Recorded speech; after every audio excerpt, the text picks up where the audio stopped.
बहुत कम लोग जानते हैं कि रावण बचपन से ही असाधारण था। रावण का जन्म एक महान ऋषि विश्रवा और राक्षसी राजकुमारी कैकेसी के यहाँ हुआ।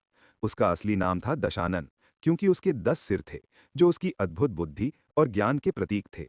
बचपन से ही रावण तेज दिमाग वाला, शक्तिशाली और अत्यंत जिज्ञासु था। जहाँ दूसरे बच्चे खेलते थे, वहाँ रावण वेदों का अध्ययन, शास्त्रों का अभ्यास और युद्ध कला सीखने में लगा रहता था। उसकी माँ कैकेसी उसे बार बार समझाती थी, बेटा, तुम्हारा जन्म साधारण नहीं है, तुम महान बनोगे। लेकिन बचपन में ही रावण ने समाज में ये देखा कि देवताओं को सम्मान मिलता है और राक्षसों को तिरस्कार।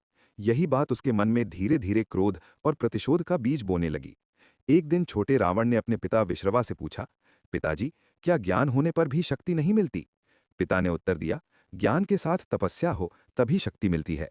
यही बात रावण के जीवन की दिशा बन गई। किशोर अवस्था में ही रावण ने कठोर तपस्या करने का निश्चय किया।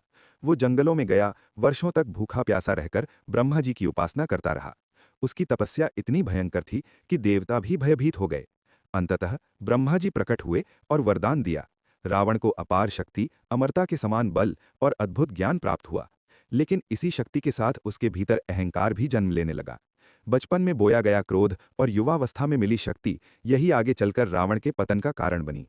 रावण विद्वान था, महान था, पर अहंकार ने उसे अधर्म की ओर मोड़ दिया। यही थी रावण के बचपन की वो कहानी जो हमें सिखाती है, ज्ञान यदि विनम्रता के बिना हो तो विनाश तय है।